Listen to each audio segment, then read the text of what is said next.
Class 8 नई बाल सुलभ माला book lesson 3 Ramanujan एक महान गणितज्ञ. In this lesson we are going to see the life history of the great genius mathematician Ramanujan. पाठ प्रवेश इंट्रोडक्शन. श्रीनिवास रामानुजन एक ऐसी भारतीय प्रतिभा का नाम है जिन पर केवल भारत ही नहीं बल्कि पूरे विश्व को गर्व है. Srinivasa Ramanujan is a great talented Indian. அவரை நினைச்சா इंडिया மட்டும் இல்லாம the whole world is proud of. एक महान गणितज्ञ के रूप में वे सदैव याद किए जाएंगे. So he is always remembered as a great mathematician. विश्व में कभी कभी ऐसी महान विभूतियां जन्म लेती हैं जिनके बारे में जानकर सभी आश्चर्यचकित रह जाते हैं. வேர்ல்டில் சம்டைம்ஸ் இந்த மாதிரி great personalities are great figures are born. அவங்கள நினைச்சாலே நமக்கு ஆச்சரியமா இருக்கும். महज 33 वर्ष की उम्र में शायद ही किसी अन्य वैज्ञानिक या गणितज्ञ ने इतना कुछ किया हो जितना रामानुजन ने किया. ஸோ இவர் வந்து ஜஸ்ட் 33 ஏஜ் இருக்கும் போதே அவர் வந்து எந்த ஒரு சயின்டிஸ்ட் ஆர் மேத்தமெட்டிஷியனும் இந்த வேர்ல்டில் இவர் செஞ்ச அளவுக்கு ஒர்க்கு யாருமே செஞ்சிருக்க சான்ஸே இல்லை. यह आश्चर्य की ही बात है कि किसी भी तरह की औपचारिक शिक्षा न लेने के बावजूद उन्होंने उच्च गणित के क्षेत्र में अनेक विलक्षण खोज की जिससे इस क्षेत्र में उनका नाम हमेशा के लिए अमर हो गया. ஸோ என்ன ஒரு ஆச்சரியமான விஷயம் என்னன்னா, இவர் எந்த ஒரு ஃபார்மல் ஆர் கன்வென்ஷனல் எஜுகேஷனுமே வாங்காம, despite of not receiving any formal or conventional education, அவர் ஹையர் மேத்தமெட்டிக்ஸ் ஃபீல்டில் நிறைய fantastic discoveries has made.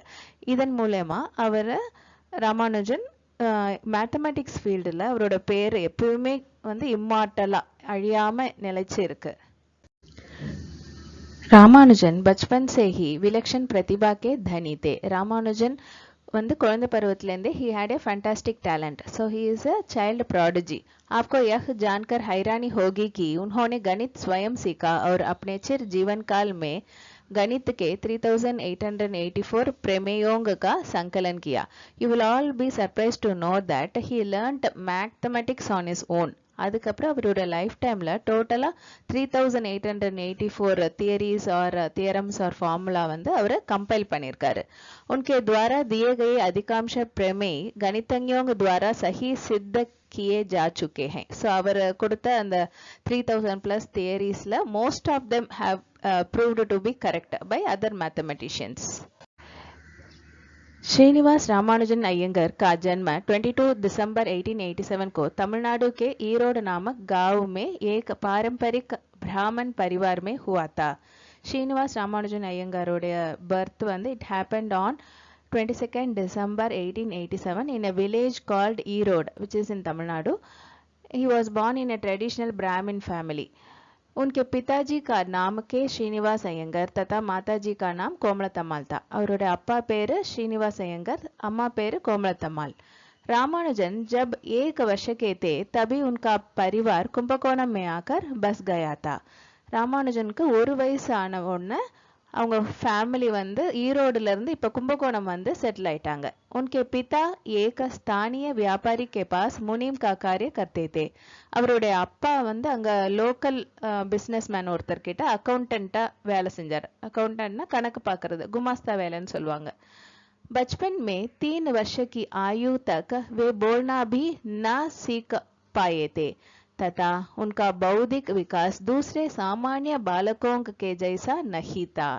So அவர் குழந்தையில பருவத்தில், அதாவது 3 வயசு இருக்கிற வரைக்கும் அவர் பேச கற்றுக்கல ராமானுஜன். அதுக்கப்புறம் அவருடைய இன்டெலெக்சுவல் டெவலப்மெண்ட், அதாவது ஐக்கியூன்னு சொல்லுவாங்கல்ல, அது வந்து மற்ற யூஷுவல் குழந்தைங்க மாதிரி இல்லவே இல்லை. उनके माता पिता को चिंता होने लगी थी. ஸோ அவங்க அம்மா அப்பா வந்து they got worried. जब वे 5 वर्ष के थे तो उनका दाखिला कुंभकोणम के प्राथमिक विद्यालय में करा दिया गया. ஸோ ராமானுஜனுக்கு 5 வயசு ஆன உடனே அவரை கும்பகோணம் பிரைமரி ஸ்கூல்ல அட்மிஷன் போட்டாங்க. प्रारंभिक शिक्षा में वे अधिकांश समय गणित की पढ़ाई में बिताते थे. सो प्राइमरी एजुकेशन ला और most of the time he used to spend in mathematics. बाद में उन्होंने 10 वर्ष की अवस्था में प्राइमरी परीक्षा में पूरे जिले में सर्वोच्च अंक प्राप्त किए और आगे की शिक्षा के लिए टाउन हाई स्कूल गए. So later on அவர் 10 years ஏஜ் ஆன பிறகு பிரைமரி எஜுகேஷன் எக்ஸாம் இருக்கும்ல, ஸோ அந்த எக்ஸாமில் ஃபுல் என்டையர் டிஸ்ட்ரிக்ட்லேயே ஹையஸ்ட் மார்க் ஹி காட். அதுக்கப்புறம் ஃபர்தர் எஜுகேஷனுக்காக அவர் டவுனில் உள்ள ஹை ஸ்கூலுக்கு போனார். रामानुजन बड़े ही सरल, सौम्य और मधुर स्वभाव के व्यक्ति थे. Ramanujan was a simple, gentle and sweet behaved person. उनके इसी स्वभाव के कारण कोई उनसे नाराज हो ही नहीं सकता था. அவருடைய இந்த ஸ்வபாவம், அதாவது பிஹேவியர் காரணமாக யாருமே அவர் மேல கோவமே பட முடியாது. धीरे धीरे उनकी प्रतिभा का प्रभाव उनके सहपाठियों और अध्यापकों पर भी पढ़ना शुरू हो गया था. ஸோ மெதுவாக ஸ்லோலி அவருடைய டேலண்டோட எஃபெக்ட் அவருடைய கிளாஸ்மேட்ஸ் அண்ட் டீச்சர்ஸ் மேலேயும் இட் ஸ்டார்டட் ஃபாலிங். அவங்களும் இவர் வந்து ரொம்ப டேலண்டடாக இருக்கிறதுனால அதோட எஃபெக்ட் மற்றவங்க மேலேயும் பட்டுருச்சு. गणित में वे इतने मेधावी थे कि स्कूल के समय में ही वे कॉलेज स्तर के सवाल हल कर लेते थे. ஸோ மேக்ஸில் வந்து அவர் எவ்வளவு ப்ரில்லியன்ட்னா ஸ்கூல் படிக்கிற சமயத்திலே அவர் காலேஜ் லெவல் क्वेश्चंस எல்லாம் ही यूज्ड टू सॉल्व. अर्थात उन्होंने कॉलेज स्तर का गणित उसी समय पढ़ लिया था. ஸோ தட் இஸ் அவர் காலேஜ் லெவல் மேக்ஸ் அப்போவே அதாவது ஸ்கூல் படிக்கும் போதே அவர் காலேஜ் லெவல் மேக்ஸும் படிச்சிட்டாரு. हाई स्कूल की परीक्षा में उन्हें गणित और अंग्रेजी में बहुत अच्छे अंक मिले, जिससे उनको छात्रवृत्ति मिलने लगी और उनके लिए आगे की पढ़ाई करने का मार्ग खुलता गया. ஸோ ஹை ஸ்கூல் எக்ஸாமில் அவர் மேக்ஸும் இங்கிலீஷ்லேயும் நல்ல மார்க்ஸ் வந்து அவருக்கு கிடைச்சிது. ஸோ அதனால அவருக்கு ஸ்காலர்ஷிப் கிடைக்க ஆரம்பிச்சிருச்சு. ஸோ இது வந்து ஸ்காலர்ஷிப் கிடைக்கிறதுனால ஃபர்தர் ஸ்டடீஸ்க்கு ஒரு வழி வந்து அவருக்கு கிடைச்சிருச்சு. It got ஓப்பன்ड. रामानुजन का गणित प्रेम इतना बढ़ गया था कि उन्होंने दूसरे विषयों को पढ़ना छोड़ दिया था. ராமானுஜனோட love for mathematics has increase so much that அவர் மற்ற சப்ஜெக்ட்ஸை படிக்கிறத அவர் விட்டுட்டாரு. दूसरे विषयों की कक्षाओं में भी वे गणित ही पढ़ा करते थे. ஸோ மற்ற சப்ஜெக்ட்ஸோட கிளாஸஸ்லையும் அவர் மேக்ஸ் தான் படிச்சுட்டு இருந்தார்.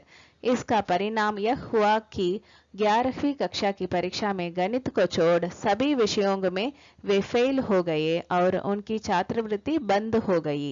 ஸோ இதனுடைய விளைவு என்ன ஆச்சுன்னா 11th ஸ்டாண்டர்ட் அந்த கிளாஸ் எக்ஸாமினேஷன் அப்போ மேக்ஸை தவிர மற்ற எல்லா சப்ஜெக்ட்ஸ்லையும் அவர் ஃபெயில் ஆயிட்டாரு. ஸோ அதனால அவருக்கு ஸ்காலர்ஷிப்பும் ஸ்டாப் பண்ணிட்டாங்க. उनके घर की आर्थिक स्थिति बहुत खराब थी तथा छात्रवृत्ति बंद होने के कारण कठिनाइयां और बढ़ गई. ஸோ அவரோட வீட்டோட எக்கனாமிக் கண்டிஷன் வந்து ரொம்ப மோசமாக இருந்தது. இப்போ ஸ்காலர்ஷிப்பும் வேற ஸ்டாப் பண்ணிட்டாங்க. ஸோ அதன் காரணமாக அவருக்கு இன்னும் கஷ்டங்கள் வந்து இன்க்ரீஸ் தான் ஆயிடுச்சு.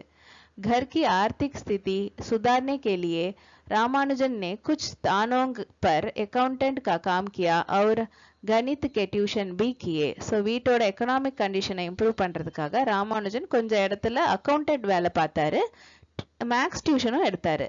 उन्होंने 12वीं की परीक्षा सन 1907 में प्राइवेट दी. அவர் வந்து 12th स्टैंडर्ड एग्जाम 1907ல பிரைவேட்டா எழுதினாரு. लेकिन वे इस बार भी फेल हो गए. ஸோ ஆனா அவர் இந்த முறையும் ஃபெயில் ஆயிட்டாரு. आर्थिक तंगी बहुत थी क्योंकि उन्हें कहीं भी काम करने को नहीं मिल रहा था. economic scarcity was too bad. ஏன்னா he was not getting job anywhere. इतनी विपरीत परिस्थितियों में भी रामानुजन ने गणित को नहीं छोड़ा और अपना शोध जारी रखा. மோசமான இது மாதிரி அட்வர்ஸ் சர்க்கம்ஸ்டன்ஸ் மோசமான நிலைமையிலும் கூட ராமானுஜன் வந்து மேக்ஸை விடவே இல்லை. அவர் வந்து தன்னுடைய ரிசர்ச்சை கண்டினியூ பண்ணிட்டே தான் இருந்தார். यह समय कष्टों और दुखों से भरा था. அந்த டைம் வந்து ரொம்ப கஷ்டம் அப்புறம் சோகம் எல்லாமே ஃபுல்லா இருந்தது. एक जगह उन्हें गणित के ट्यूशन से सिर्फ 5 रुपये मिलते थे. ஒரு இடத்துல அவருக்கு வந்து மேக்ஸ் டியூஷனுக்காக only 5 rupees தான் கிடைச்சது. उन्हें अपने भरण पोषण और गणित की शिक्षा के लिए इधर उधर भटकने पड़ा और उन्होंने लोगों से सहायता प्राप्त करने के लिए मिन्नतें भी की. ராமானுஜன் தன்னுடைய சஸ்டனன்ஸ் வாழ்றதுக்காக அதுக்கப்புறம் மேத்தமெட்டிக்ஸ் படிக்கிறதுக்காகவும் இங்கே அங்கே அவர் அலைஞ்சிட்டு இருந்தார். அதுக்கப்புறம் மக்கள் கிட்ட ஹெல்ப் கிடைக்கிறதுக்காக ரெக்வெஸ்ட்டும் பண்ணார். इन कठिनाइयों के समय उनकी माता ने उनका विवाह जानकी नामक कन्या से करा दिया. ஸோ இந்த மாதிரி கஷ்டங்கள் இருக்கும்போது அவங்க அம்மா ஜானகி அப்படிங்கிற ஒரு கேர்ள் கூட கல்யாணம் பண்ணி வச்சுட்டாங்க. घर की जिम्मेदारी का बोझ और आर्थिक तंगी के कारण वे नौकरी की तलाश में मद्रास चले गए. ஸோ வீட்டோட ரெஸ்பான்சிபிலிட்டிஸ் இப்போ கல்யாணம் ஆயிடுச்சு. ஸோ அதனால அவருக்கு ரெஸ்பான்சிபிலிட்டிஸ் நிறைய வந்துருச்சு. ஸோ அந்த பேர்டன் காரணமாகவும் எக்கனாமிக் ஸ்கேசிட்டி காரணமாகவும் அவர் வேலை தேடி மட்ராஸ்க்கு வந்துட்டார். वहाँ उन्हें नौकरी भी नहीं मिली और स्वास्थ्य भी खराब हो गया, जिसके कारण वे वापस कुंभकोणम आ गए. ஸோ மட்ராஸில் அவருக்கு வேலையும் கிடைக்கல, ஹெல்த்தும் ரொம்ப டெட்டரியேட்டட், அது ரொம்ப மோசமாக ஆயிடுச்சு. ஸோ அதன் காரணமாக அவர் திரும்ப கும்பகோணமே வந்துட்டார். ठीक होने के बाद वे वापस मद्रास गए और बहुत संघर्षों के बाद वे वहां deputy collector Shri P Ramaswamy Iyer से मिले. ஸோ அவருக்கு உடம்பு சரியாயிட்ட பிறகு, ரெக்கவர் ஆயிட்ட பிறகு திரும்ப மெட்ராஸ்க்கு போனார். அங்கே after much struggles he met deputy collector Shri P Ramaswamy Iyer. वे भी गणित के बहुत बड़े विद्वान थे. So रामस्वामी अय्यर அவரும் he is a well known scholar in mathematics. Iyer ने उनकी प्रतिभा को पहचाना और अपने जिलाधिकारी रामचंद्र राव को कहकर उन्हें 25 रुपये मासिक की छात्रवृत्ति दिलवा दी. ஸோ இங்கே ராமஸ்வாமி ஐயர் வந்து ராமானுஜனோட டேலண்ட்டை ஐடென்டிஃபை பண்ணி டிஸ்ட்ரிக்ட் கலெக்டர் ராமச்சந்திர ராவ் அப்படிங்கிறவர்கிட்ட சொல்லி, ஸோ இவர் ரொம்ப டேலண்டட் அப்படின்னு சொல்லி 25 रुपीस மந்த்லி ஸ்காலர்ஷிப் கிடைக்குமாண்டி செஞ்சார். उन्होंने मद्रास में 1 साल बिताया. ஸோ இது மாதிரி அவருக்கு 1 year மெட்ராஸில் ஸ்பெண்ட் பண்ணார். वहाँ रहते हुए उन्होंने अपना पहला शोध पत्र journal of Indian mathematical society में प्रकाशित किया. ஸோ மெட்ராஸில் இது மாதிரி 1 year இருந்து ஸ்டே பண்ணி அங்கே அவரோட ஃபர்ஸ்ட் ரிசர்ச் பேப்பர் பப்ளிஷ் பண்ணார். இன் a journal called Journal of Indian Mathematical Society. அந்த ஜர்னலில் ஒரு first research paper work publish பண்ணார். श्री राव की सहायता से उन्हें मद्रास पोर्ट ट्रस्ट में क्लर्क की नौकरी मिल गई. ஸோ இந்த ராவ் இருக்கார்ல, ராமச்சந்திர ராவ், அவருடைய ஹெல்ப் வச்சு மட்ராஸ் போர்ட் ட்ரஸ்ட்டில் கிளர்க் ஜாபும் அவருக்கு கிடைச்சது ராமானுஜனுக்கு. रामानुजन का शोध कार्य धीरे धीरे आगे बढ़ रहा था. रामानुजनोடைய research work was progressing slowly. उस समय ऐसी स्थिति बनी कि बिना किसी अंग्रेज गणितज्ञ की सहायता के शोध कार्य को आगे नहीं बढ़ाया जा सकता था. அந்த சமயத்துல என்ன ஒரு சிச்சுவேஷன் இருந்ததுன்னா, without getting any help from English mathematician, நம்மளுடைய ரிசர்ச் ஒர்க்கை we could not take it forward. அடுத்த நிலைக்கு நம்மளால எடுத்துட்டு போக முடியாது ஒரு मैथमेटिशियन, इंग्लिश मैथमेटिशियनோட हेल्प इल्लामल. कुछ मित्रों की सहायता से उन्होंने अपने कार्य को लंदन के प्रसिद्ध गणितज्ञों के पास भेजा, पर उनसे कोई विशेष सहायता नहीं मिली. ஸோ அதனால ராமானுஜன் என்ன பண்ணார்னா, தன்னுடைய ஃப்ரெண்ட்ஸோட ஹெல்ப்னால தன்னோட ரிசர்ச் பேப்பர் ஒர்க்லாம் இருக்குல்ல, அதை வந்து லண்டனோட ஃபேமஸ் मैथमेटिशियन्स சில பேருக்கு அனுப்பி வச்சார். ஆனால் அதனால எந்த ஒரு ஹெல்ப்பும் கிடைக்கல. इसके बाद जब रामानुजन ने अपने संख्या सिद्धांत के कुछ सूत्र प्रोफेसर शेषु अय्यर को दिखाए, तो उन्होंने वे सूत्र अपने समय के विशेष गणितज्ञ प्रोफेसर हार्डी के पास भेजने का सुझाव दिया. ஸோ அதனால அதுக்கப்புறம் வந்து ராமானுஜன் தன்னுடைய நம்பர் தியரியை அதில் உள்ள ஃபியூ ஃபார்முலாவை சேஷு ஐயருங்கிறவர்கிட்ட காமிச்சாரு. ஸோ சேஷு ஐயர் என்ன சொன்னார்னா, அந்த ஃபார்முலாவை मैथमेटिशियन प्रोफेसर हार्डी கிட்ட அனுப்பும்படி சஜஷன் கொடுத்தாரு. सन 1913 में रामानुजन ने स्वयं के द्वारा खोजी गई प्रमेयों की लंबी सूची प्रोफेसर हार्डी को भेजी, तो पहले हार्डी भी प्रमेयों को पूरी तरह समझ नहीं पाए.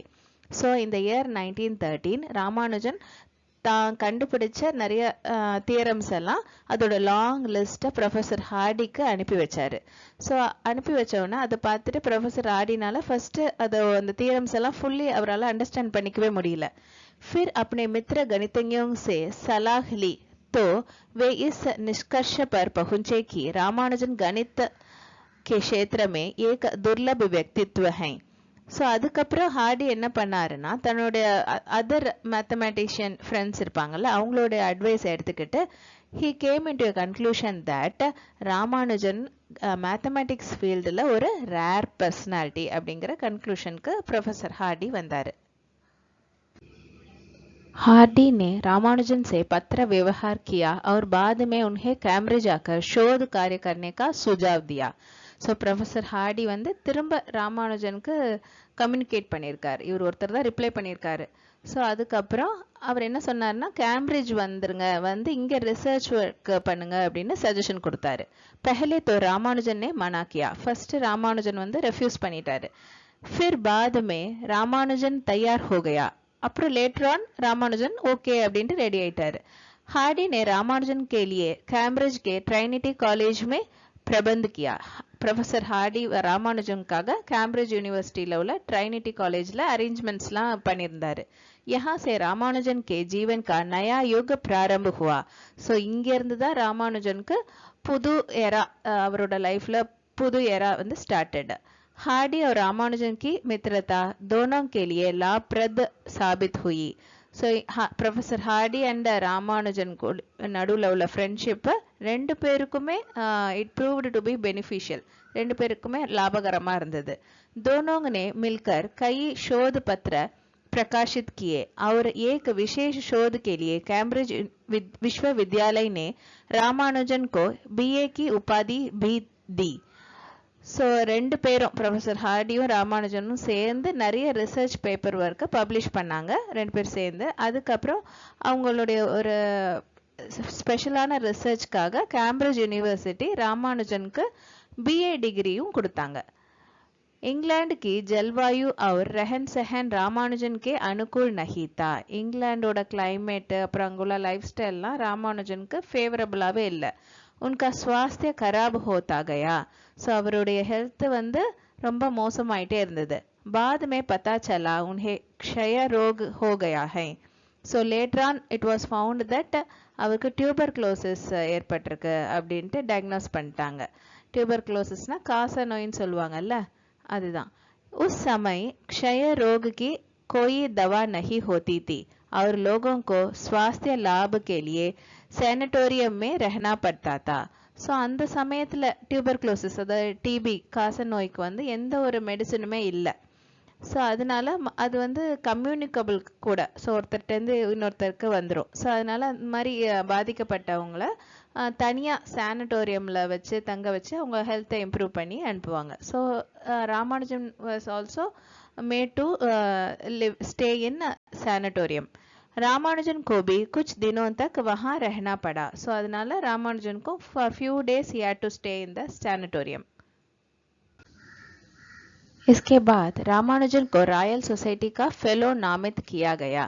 So after this Ramanujan was nominated as fellow in royal society. Royal society के पूरे इतिहास में इससे कम आयु का कोई सदस्य आज तक नहीं बना. ஸோ ராயல் சொசைட்டியில் ஃபெல்லோ அப்படிங்கிற அந்த போஸ்ட் இருக்குல்ல, அது அந்த போஸ்ட் கிடைக்கிறது, இவ்வளோ யங் ஏஜில் கிடைக்கிறது அவங்க என்டையர் ஹிஸ்ட்ரியிலே இது வரைக்கும் இல்லவே இல்லை. रॉयल सोसाइटी की सदस्यता के बाद ट्रिनिटी कॉलेज का फेलोशिप पाने वाले वे पहले भारतीय बने. ஸோ ராயல் சொசைட்டியில் அவருக்கு ஃபெலோ மெம்பர்ஷிப் கிடச்சிச்சு இல்லை, அதே மாதிரி he was the first Indian to get fellowship in Trinity College. एक तरफ तो रामानुजन का कैरियर बहुत अच्छी दिशा में जा रहा था. ஸோ ஆன் ஒன் சைடு ராமானுஜனோட கேரியர் வந்து நல்ல டைரக்ஷன் நோக்கி போயிட்டு இருந்தது. லேக்கின் दूसरी ओर उनका स्वास्थ्य गिरता जा रहा था. ஆனா இன்னொரு பக்கம் அவரோட ஹெல்த் வந்து ரொம்ப மோசமாயிட்டே போயிட்டு இருந்தது. बाद में वहाँ के डॉक्टरों ने उन्हें वापस भारत लौटने की सलाह दी. ஸோ லேட்டர் ஆன் அங்கே உள்ள டாக்டர்ஸ், இங்கிலாண்டில் உள்ள டாக்டர்ஸ்னா ராமானுஜனை நீங்கள் திரும்ப இந்தியா போயிருங்க அப்படின்ட்டு அட்வைஸ் பண்ணாங்க. भारत आने पर उन्हें मद्रास विश्वविद्यालय में प्राध्यापक की नौकरी मिल गई और वे पुनः अध्यापन और शोध कार्य में रम गए. ஸோ அவர் வந்து ராமானுஜன் வந்து திரும்ப இந்தியாக்கே வந்துட்டார். ஏன்னா அவருக்கு அங்கே கிளைமேட்டை சுத்தமாக ஒத்துக்கலை, லண்டனில் உள்ள கிளைமேட். ஸோ அதனால திரும்ப இந்தியாக்கே வந்துட்டார். இங்கே வந்து அவருக்கு ப்ரொஃபஸர் ஜாப் கிடச்சிது எங்கள் மெட்ராஸ் யூனிவர்சிட்டியில். ஸோ அங்கே ஜாப் கிடைச்ச உடனே திரும்பவும் டீச்சிங்கு ரிசர்ச் ஒர்க்கு அப்படிங்கிறதுலேயே அவர் மூழ்கிட்டார். லேக்கின் ஈஸ்வர் கோ யஹ் மன்சூர் நஹி தா, ஆனால் கடவுளுக்கு இதில் விருப்பமே இல்லை. உன்கே ஸ்வாஸ்திய மே சுதார் நஹி ஹுவா और उनकी हालत गंभीर हो गई. ஸோ அவருடைய ஹெல்த் வந்து ரொம்ப மோசமாயிட்டே இருந்து இம்ப்ரூவே ஆகவே இல்லை. அவரோட கண்டிஷன் ரொம்ப சீரியஸ் ஆயிடுச்சு. डॉक्टरों ने भी जवाब दे दिया और बीमारी से लड़ते लड़ते 26 अप्रैल 1920 को उन्होंने प्राण त्याग दिए. ஸோ எல்லா டாக்டர்ஸும் கை விரிச்சிட்டாங்க. அவரோட உடம்பு சரியில்லாமல் இல்னஸ் காரணமாக அதை ஃபைட் பண்ணி அவர் 26 अप्रैल 1920 அவர் இறந்துட்டாரு. उस समय उनकी आयु केवल 33 वर्ष थी. ஸோ அந்த அவர் இறக்கும்போது அவருடைய வயசு வந்து ஜஸ்ட் 33 இயர்ஸ் தான். इस महान गणितज्ञ का निधन गणित जगत के लिए अपूर्णीय क्षति था. ஸோ இந்த கிரேட் மேத்தமெட்டிஷியனோட டெத் வந்து மேத்தமெட்டிக்ஸ் வேர்ல்டில் ஒரு इररिपेयरेबल डैमेज தான். हमने सीखा व्हाट वी हैव लर्नड, जब किसी कार्य को लगन से किया जाता है तो उसमें सफलता अवश्य मिलती है. எந்த ஒரு காரியத்தையும் டெடிகேஷனோட செஞ்சா அப்போ கண்டிப்பா சக்சஸ் கிடைக்கும். अतः जीवन में साहस निष्ठा एवं लगन बहुत आवश्यक है. ஸோ லைஃப்ல கரேஜ் லாயல்ட்டி அண்ட் டெடிகேஷன் ரொம்ப முக்கியம். தேங்க்யூ.